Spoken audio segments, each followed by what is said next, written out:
Hello and welcome to another video. Today I will be talking about the Vlookup function in Excel.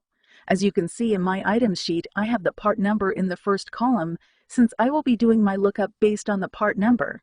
The function will not work if the part number was not in the first column. Now let's begin by fetching the item description for our sales sheet. Type in equal, then V, then L, then press tab. After that, choose the lookup value, which is our part number here, then the table array. Notice that after selecting the range of data to look up from, I am clicking on the F4 button to lock the table and avoid wrong results. After that, I will choose the second column for the index value, because that's where the description is. The last value I will enter is 0 to tell the function that I want an exact match and not an approximation. Don't forget to close the parentheses, then hit enter. Now let's do the same to get the prices of the items.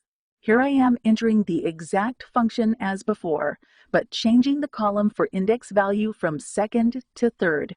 Hope you found this information useful. Please subscribe,